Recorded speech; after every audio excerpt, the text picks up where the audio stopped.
मैं lecture start ले रही हूँ, आपको कोई सवाल पूछना हो तो आप साथ साथ पूछ सकते हो, ठीक है, कोई इशू नहीं है। हमने वेक्टर स्पेसिस पढ़ा था, उसको थोड़ा सा रिकॉल कर लेते हैं कि वेक्टर स्पेसिस में हमने उसकी 10 प्रॉपर्टीज पढ़ी थी कि ये 10 की 10 प्रॉपर्टीज वेरीफाई होंगी तो सेट ऑफ वेक्टर्स जो है वो वेक्टर स्पेस होगा, नहीं तो जस्ट वो वेक्टर्स या एलिमेंट्स का सेट रहेगा, ठीक है।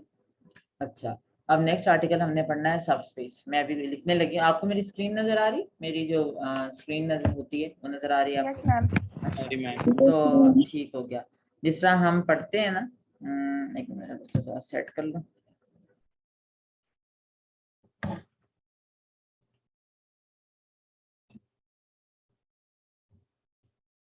अच्छा, जिस तरह हम पढ़ते हैं ना, सेट, और सेट का जो है वो बड़ा, एक जो बड़ा सेट होता है वो आप उसको सेट बोलते हैं, ठीक हो गया।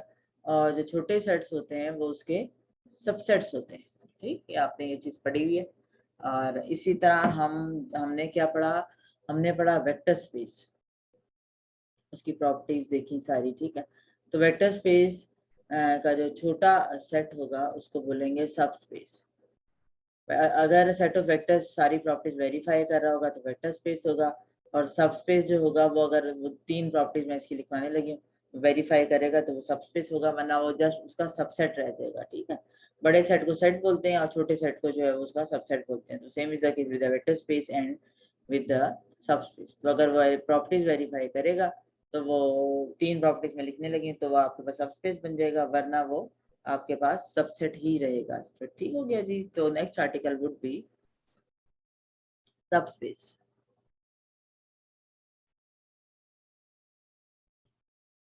ठीक है, मैं इसकी पीडीएफ फॉर्म की लेक्चर भी प्रोवाइड कर दूंगा। Subspace of vector space capital V, ठीक है, वेक्टर स्पेस को कैपिटल वी से रिप्रेजेंट करेंगे, इज बल्कि यहाँ पे आना चाहिए सबसेट, इधर आना चाहिए सबसेट।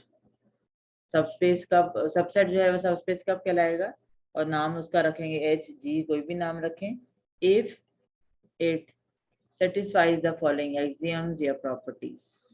मैं आपको इसकी एग्जांपल और नॉन एग्जांपल दोनों करवाऊंगी ताकि आपको आइडिया हो कि जो है वो आपने कैसे डिफरेंशिएट करना है एग्जांपल नॉन एग्जांपल में। अच्छा, आपने क्या करना है, ये जो बड़ा सेट है यानी कि वी, इसके जीरो वेक्टर को ढूंढना है कि इसका जो जीरो वेक्टर है बड़े सेट वी का, उसको लाई करना चाहिए कैपिटल एच के अंदर, जिसको आप सबसेट को सबस्पेस प्रूव करना चाह रहे हैं ना, उसके अंदर लाई करना चाहिए।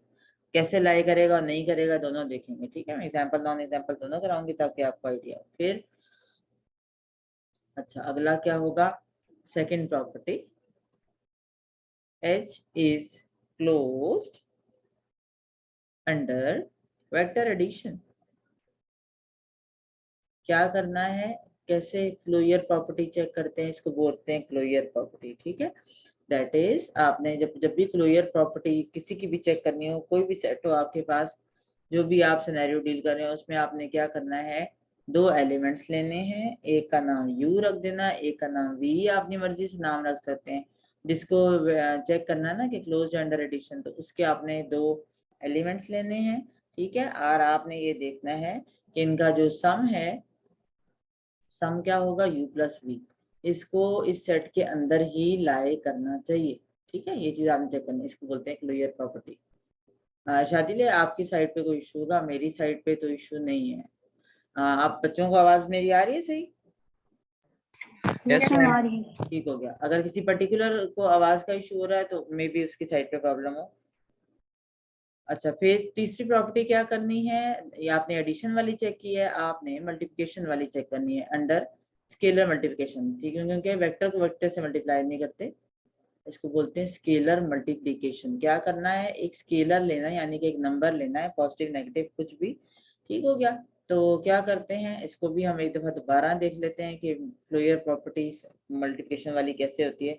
दैट इज आपने क्या करना है, फॉर ईच यू आपने कोई भी एलिमेंट लेना है, कहाँ से, कैपिटल एच से, ठीक है, जिसको प्रूव करने जा रहे हैं आप, सबसेट को सबस्पेस प्रूव करने जा रहे हैं।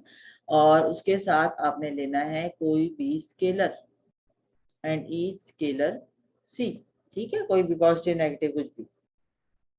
तो आपने फिर क्या चेक करना है, आपने चेक करना है सी यू का आंसर जो है वो कैपिटल एच के अंदर लाई करना चाहिए। इसको बोलते हैं क्लोजर प्रॉपर्टी अंडर मल्टीप्लिकेशन। ठीक, तो तीनों प्रॉपर्टीज अगर वेरीफाई होंगी, हमने क्या लिखा है कि अगर तीनों प्रॉपर्टीज वेरीफाई होंगी तो वो सबसेट सबस्पेस बन जाएगा, अदरवाइज वो जस्ट सबसेट रहेगा। ठीक हो गया जी।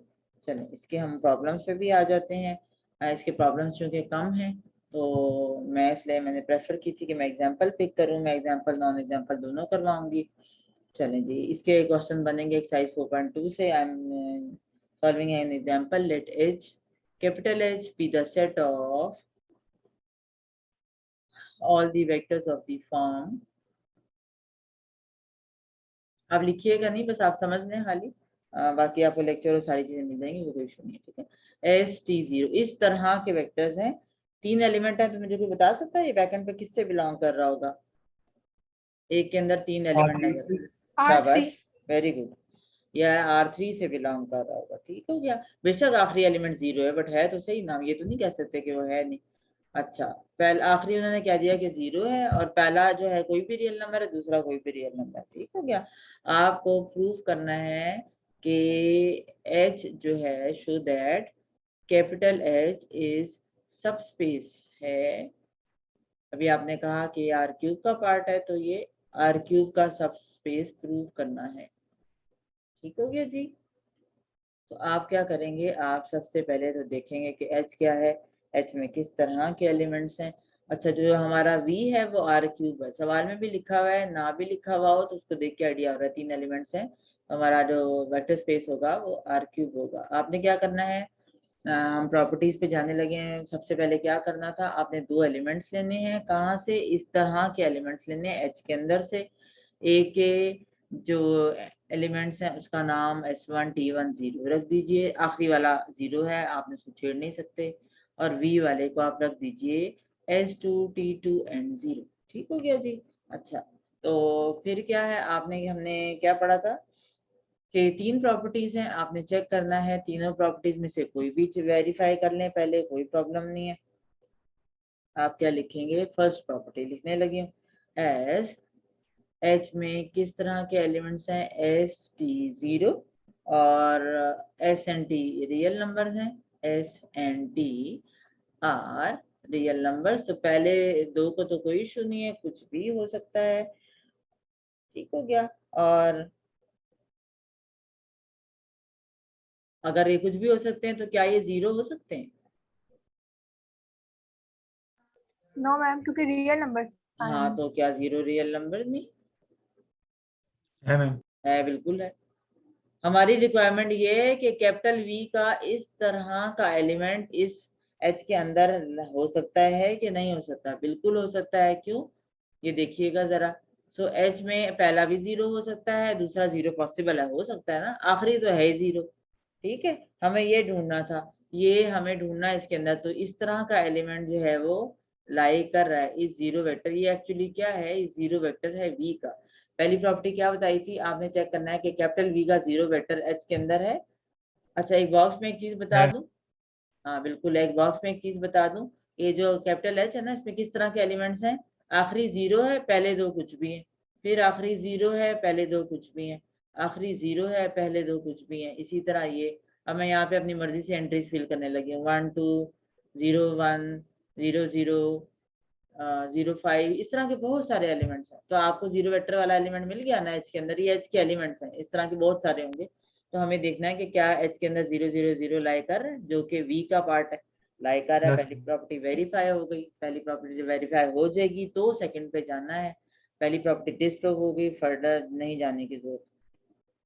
क्या चेक करना था, u प्लस वी का सम करना था। ठीक है जी, पीछे देख लीजिएगा, what is u and what is v, आप इन दोनों का सम कर दीजिए। कैसे लिखेंगे, s1 प्लस t1, ये बन जाएगा s2 प्लस t2, और ये बन जाएगा 0। ठीक है, पहला भी रियल नंबर है, ये भी रियल नंबर है, ये सारे रियल नंबर है। तो ऑब्वियसली जब आप रियल नंबर्स को ऐड करेंगे तो वो बिलोंग कर रहा होगा कैपिटल एच से, s1 और t1 रियल नंबर है, दोनों को ऐड करूंगी, आपके पास आपके पास बनता है ये S1 plus S2 और T1 हाँ plus T2। बिल्कुल बिल्कुल, S1 प्लस S2 और T1 प्लस T2। आपकी क्या रिक्वायरमेंट है? आपकी रिक्वायरमेंट है पहला भी रियल नंबर आए, दूसरा भी रियल नंबर आए, तीसरा जीरो के अलावा कुछ ना आए, क्योंकि आपके सेट में आखिरी एंट्री जीरो। तो जब मैं एड अप करती हूँ तो पहला भी रियल नंबर बन रहा है, दूसरा भी रियल नंबर बन रहा है, तीसरे जीरो को भी कोई फर्क नहीं पड़ रहा। ठीक हो गया, सेकंड प्रॉपर्टी वेरीफाई हो गई। नहीं होती तो मैं does not belongs to H लिखती। थर्ड पे चले जाते हैं। थर्ड प्रॉपर्टी क्या थी कि सी यू चेक करना है। सी लिखें बाहर, यू लिखिए, what is you? S1 T1 0 पे हमारी क्या रिक्वायरमेंट है? पहला रियल नंबर आए, दूसरा भी रियल नंबर आए, आखिरी जीरो के अलावा कुछ ना आए। अब देखते हैं कि आखिरी क्या बनता है। सी को S1 से करेंगे सी S1, सी को T1 से करेंगे सी T1, सी को जीरो से करूंगी तो क्या आएगा? 0। जीरो ही Zero। आएगा। तो ऑब्वियसली हमारी बात पूरी हो गई। हमारे तीनों के तीनों पॉइंट जो हैं वो वेरीफाई कर रहे हैं। तो जब तीनों पॉइंट वेरीफाई कर रहे हैं तो हमें क्या लिखना चाहिए? एंड स्टेटमेंट देने चाहिए। जब तीनों प्रॉपर्टी वेरीफाई हो गई, पहली भी हो गई, दूसरी तीसरी, आपको लिखना चाहिए कि एच, कैपिटल एच जो है वो सब स्पेस है वी का। ठीक हो गया जी? मैंने एग्जाम्पल करवा दी, एग्जाम्पल पहले करा दी, इसलिए नॉन एग्जाम्पल्स की बात करा। किसी को कोई इशू है तो पूछ। No ma'am. इसमें कोई ऑपरेशन नहीं लगाने थे, कुछ नहीं करना था। चंद आर्टिकल ऐसे हैं जिनमें कोई ऑपरेशंस कुछ भी काम नहीं है, जैसे इसमें ऑपरेशंस का या किसी चीज का कोई भी काम नहीं। चलो आगे चलते हैं। अच्छा, फिर अगले पे आ जाते हैं। बाकी लोग भी ध्यान से सुनिए। Let capital H. अब कैपिटल एच में किस तरह के एलिमेंट्स हैं? Set of all the vectors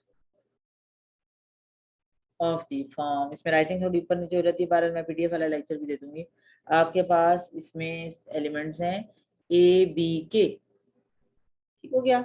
अच्छा, ये ए बी के और क्या चीजें हैं? वेयर ए बी एंड के सबके सब हैं real numbers, are real numbers. और आखिरी पे कंडीशन है कि के जो है वो जीरो से ग्रेटर है। ये आखिरी पे कंडीशन। तो आपने बताना है determine capital H is subspace और नॉट। कैपिटल एच जो है सबस्पेस है या जस्ट सबसेट है, ये बताना है आपने। ठीक हो गया जी? अच्छा, फिर क्या करेंगे? इससे पहले कि हम सवाल को लेके आगे चलें तो हम एक बात बॉक्स में समझ लेते हैं कि आपके कैपिटल एच में किस तरह के एलिमेंट्स हैं। मैं उसके कम से कम 3-4 एलिमेंट्स लिखती हूँ तो आपको आइडिया होगा, इसलिए मैं अभी खाली ब्रैकेट्स डाल रही हूँ कि आखिरी एंट्री जो है वो जीरो से बड़ी है तो या तो ये 1 होगी, हो सकता है 2 हो, 3 हो, 4 हो। पहले पे कोई कंडीशन नहीं है, पहले तो 0 0 भी हो सकते हैं, 5 1 भी हो सकते हैं, 2 3 भी हो सकते हैं, -2 -5 4 भी हो सकते हैं, कुछ भी हो सकते हैं। ठीक है? तो जब मैं देखती हूँ कि मेरे पास एच में एलिमेंट्स हैं, क्या लिखूंगी? एच है ए बी के। ठीक है? तो क्या है? ए बी एंड के रियल नंबर है। चलो हमारी पहली बात तो पूरी हो गई कि रियल नंबर्स आ रहे हैं, लेकिन मैं क्या चाहिए? मुझे इस तरह का एल सेट चाहिए। मैं लिखने लगी, ये जो मैं एल में लिखा है ना वेक्टर, इस तरह का वेक्टर ढूंढना है। इस एच के अंदर नजर आ रहा है जिसके ऊपर नो कैपिटल मैम। मार्क नहीं है ना, क्योंकि आखिरी एंट्री तो है ही जीरो से बड़ी, और हमारी तो रिक्वायरमेंट है कि इसमें आखिरी एंट्री जीरो होनी चाहिए अदर देन बाकी। तो ये तो जीरो हो रहे हैं, लेकिन जो के है ये तो के ही रहेगा। कैसे लिखेंगे? एस के ग्रेटर देन जीरो, तो के तो जीरो हो ही नहीं सकता, तो पहली प्रॉपर्टी फेल हो गई। इसका मतलब है कि हम जो ढूंढने लगे थे, इट मीन्स दैट v का जीरो वेक्टर h के अंदर नहीं है। जीरो वेक्टर ऑफ v आप तो ढूंढने लगे थे कि उसको h के अंदर ढूंढ ले, नहीं मिल पाया। ठीक है, कोई मसला नहीं है। तो आप क्या लिखेंगे? पहली प्रॉपर्टी फेल हो गई, अगले भी जाने की जरूरत नहीं है। सो h जो है वो सबस्पेस नहीं है, क्योंकि पहली प्रॉपर्टी ही वेरीफाई नहीं हो रही। सो h इज नॉट सबस्पेस, वो जस्ट उसका एक पार्ट है। तो क्या होगा? सो ये होगा बस खाली एक सबसेट, जैसे बड़े सेट के छोटे सेट्स होते हैं। Ma'am 0 vector of v is not in v, h होगा ना? नोट आएगा वो भी मैम। हम्म। बिल्कुल नॉट आएगा। ठीक हो गया जी, चलो डन है। Yes ma'am. ठीक है, मैंने इसकी एग्जांपल नॉन एग्जांपल आपको दोनों बता दिए हैं। यहाँ तो कोई इशू है तो बताइए मुझे, फिर मैं आगे चलती हूँ। मैम जब पहली प्रॉपर्टी फेल होगी तो हम अगली दो को चेक भी नहीं करेंगे। बिल्कुल भी नहीं चेक करेंगे, दूसरी फेल हो गई तो तीसरी नहीं चेक करेंगे। सही। ओके जी। अच्छा, हमारा एक और आर्टिकल है, next article named as LU factorization 2.5 से बिलोंग करेगा ये। एलयू फैक्टराइजेशन मेथड, अपने माइंड में रिकॉल करें कि मैंने आपको जो है ना वो जब नॉन होमोजीनियस के सारे आर्टिकल्स करवाए थे, गॉस एलिमिनेशन, गॉस जॉर्डन, और उसके बाद जो है वो क्रैमर रूल, तो उसमें मैंने लिस्ट में एलयू फैक्टराइजेशन मेथड भी लिखवाया था आपको। यस मैम लिखवाया है। ठीक है, कराया नहीं था, बस लिखवाया था मैंने। यस तो मैम लिखवाया है। एलयू फैक्टराइजेशन मेथड की थोड़ी सी थ्योरी है, वो मैं लेक्चर से ही वहीं से पढ़ा देती हूँ, फिर उसके बाद जो है हम क्वेश्चन पे आ जाएंगे। तो ये भी एक मेथड है नॉन होमोजेनियस सिस्टम को सॉल्व करने का। तो हम क्या करेंगे, जो प्रॉब्लम हमें गिवन होगा, चूंकि क्वेश्चन की डिमांड है 2.45 बनती है इसके साथ, अगर हम फोकस करें कि ये कहाँ से इसके प्रॉब्लम्स हैं, तो इसके प्रॉब्लम एक्सरसाइज 2.5 के अंदर मौजूद है। तो ये भी चूंकि एक मेथड है, अलग मेथड है उसको सॉल्व करने का, तो हम अब क्या करेंगे, अपने प्रॉब्लम को जो है ना वो इस मेथड से तो सॉल्व करेंगे ही, क्योंकि बुक के स्टेटमेंट की डिमांड है कि आपने उसको नॉर्मल ऑपरेशन से, यानी कि जिस तरह हम नॉर्मल एचलन या रिड्यूस एचलन बनाते हैं, उससे भी सॉल्व करके आंसर को निकाल कर कंपेयर करना है कि इससे आंसर फर्क तो नहीं आता। तो ये चीज़ हमने करनी है, ठीक है। तो ये मतलब क्या करना है, हमने दोनों मेथड से करना है। तो पेपर में लेट सपोज अगर आता है या आप क्विज करें जो भी कुछ है, तो अगर दोनों मेथड्स मांगे तो ठीक है, अदरवाइज अगर आपसे खाली एलयू फैक्टराइजेशन मांगा है तो आप खाली एलयू फैक्टराइजेशन से करेंगे। ठीक हो गया। तो मैं जो थोड़ी सी थ्योरी है ना वो मैं उसी से कराती हूँ, ताकि फिर जो लिखने वाला काम है वो हमारा इस पे आ जाएगा। थ्योरी करने, बाकी प्रॉब्लम तो मैं खुद ही कराऊंगी। मैं न्यू शेयर करती हूँ, तो न्यू शेयर में आपको जो है वो नजर आएगी। हाँ, आपको मेरी पीडीएफ वाली स्क्रीन नजर आ रही है? Yes ma'am. हाँ, तो मेरी पीडीएफ वाली स्क्रीन में आप देखिएगा कि मैंने आर्टिकल का नाम लिखा हुआ है एलयू फैक्टराइजेशन मेथड। और एलयू फैक्टराइजेशन मेथड में क्या है, system of equations return as a matrix equation, पहले भी यही होता था। सबसे पहले क्या करते हैं, सिस्टम ऑफ इक्वेशंस को मैट्रिक्स इक्वेशन में मेंशन करते हैं। कैसे, मैट्रिसेस की नोटेशन में लिखना, जैसे क्वेश्चन मैट्रिक्स अलग, वेरिएबल मैट्रिक्स अलग, और राइट हैंड साइड वाली मैट्रिक्स अलग। This method used only for the solving system of non-homogeneous linear equation, यानी कि होमो पे अप्लाई नहीं करना। जिस तरह जो मैट्रिक्स इन्वर्जन है वो होमो के लिए नहीं है, क्रैमर रूल होमो के लिए नहीं है, तो ये भी जो है मेथड होमो के लिए नहीं, तो आपने इसे होमो पे अप्लाई नहीं करना। सिर्फ नॉन होमो के लिए एक एक्स्ट्रा बेनिफिट हमें मिल गया कि हम जो है वो, मैं यहाँ से पॉइंटर ऑन कर लेते हैं ताकि इधर थोड़ी सी आसानी हो जाए। हाँ, अब नजर आ रहा होगा आपको कि मैं क्या करवा रही हूँ। अच्छा, प्रोसीजर क्या होगा इसमें, तो इसमें जो है वो भूल गया, मैंने अभी निकाला था।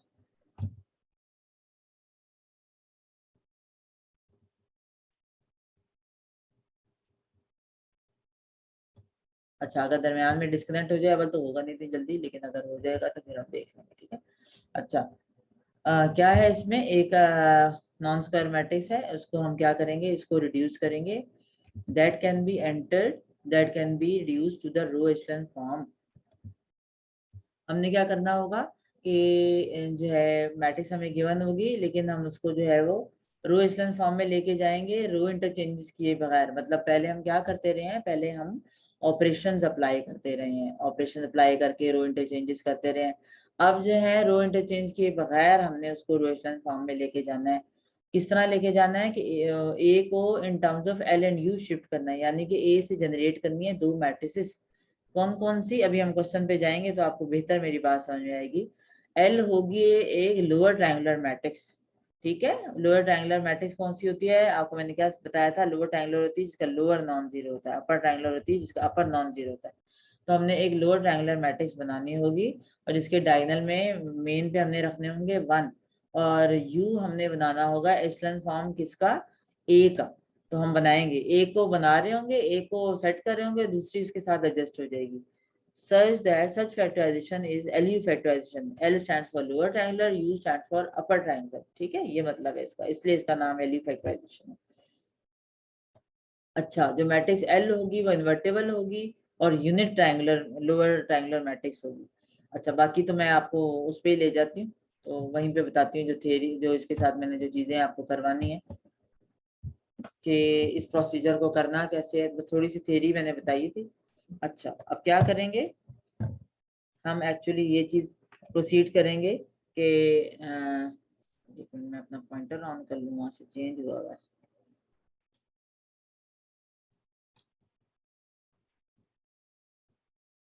उससे चेंज आ रहा था क्योंकि वो पीछे मैंने स्पॉटलाइट ऑन किए तो वो चेंज हो रहा था। चलो एनीवेज,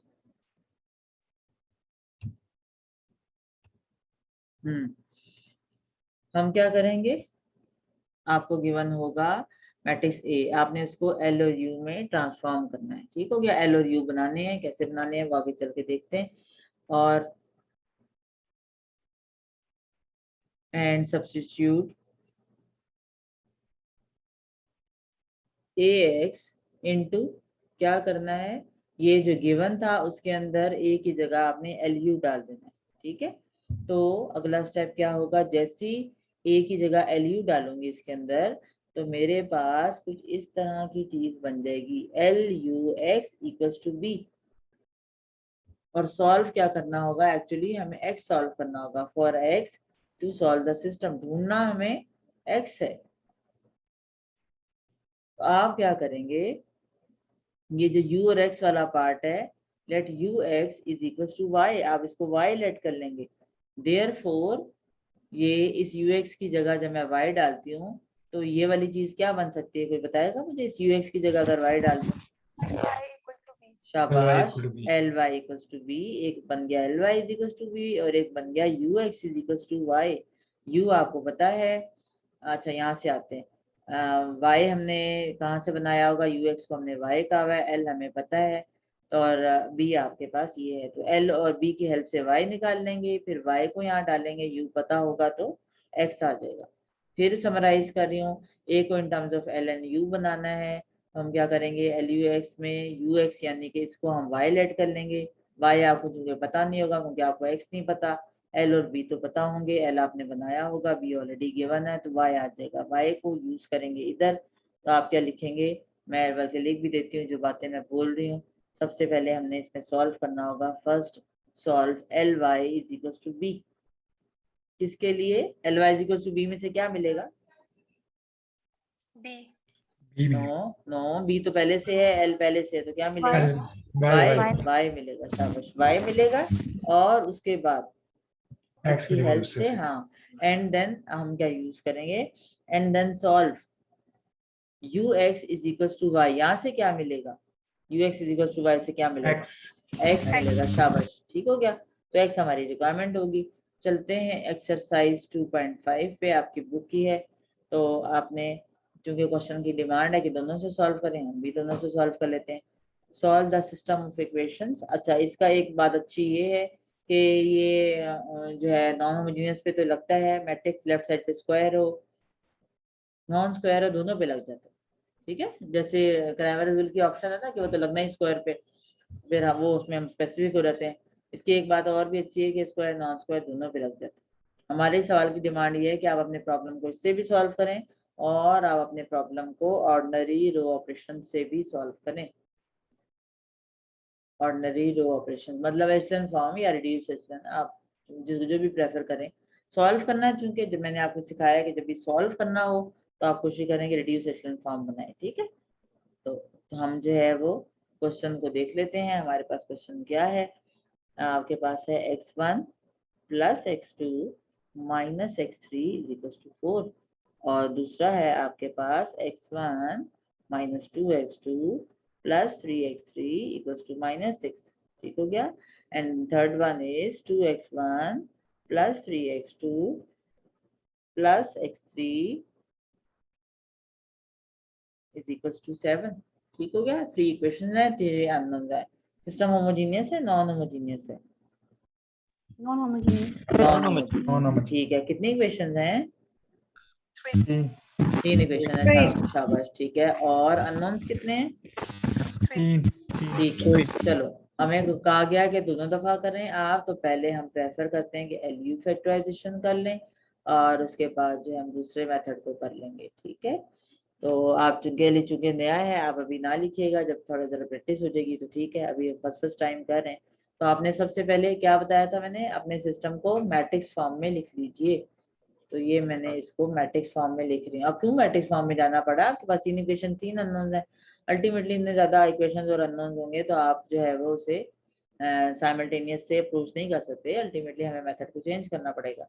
ये मैं क्या कर रही हूँ, ये मैं उसके कोफिशिएंट लिख रही हूँ, आप चाहें तो देख भी सकते हैं। 1 1 एंड -1, 1 -2 एंड 3, 2 3 एंड 1, ठीक है। मैंने भी यही लिखे हैं बिल्कुल। अच्छा, वेरिएबल्स क्या हैं? वेरिएबल्स हैं x1 x2 एंड x3, ठीक है जी। और राइट हैंड साइड पे हमारे पास क्या था? 4 -6 एंड 4 7, - 6 है। ठीक हो गया, शाबाश। अच्छा, फिर यहाँ तक किसी को मसला है तो पूछ लो। अच्छा, तो हम स्पेसिफाई करते हैं कि हमारा ए क्या है। 1 1 एंड -1, क्योंकि हमारा सारा फोकस ए पर है। 1 -2 एंड 3, दिस इज 2 3 1, ये हमारा ए पे फोकस करना है क्योंकि ए में चेंजेस लेकर आने। अच्छा, हमने क्या करना है, हमने जो करना है हम इसे लिख भी देते हैं। We need to find L and U such that, वो कैसे एल एंड यू हो, क्योंकि अगर एल और यू को मल्टीप्लाई करें तो ए वापस आ जाए। मल्टीप्लाई करना नहीं है, मैं बता रही हूँ, ए के 2 हिस्से करने हैं। जैसे आप किसी क्वाड्रेटिक इक्वेशन को फैक्टराइज करते हैं, उसके मिड टर्म ब्रेक करते हैं, तो एक्चुअली इक्वेशन तो वही रहती है लेकिन मिड टर्म ब्रेक करके वो सॉल्व हो जाती है ना। मल्टीप्लाई करें तो वापस आ जाती है। तो सेम इज द केस, हमने भी यही काम करना है, ठीक हो क्या? अच्छा, ध्यान से बहुत देखिएगा।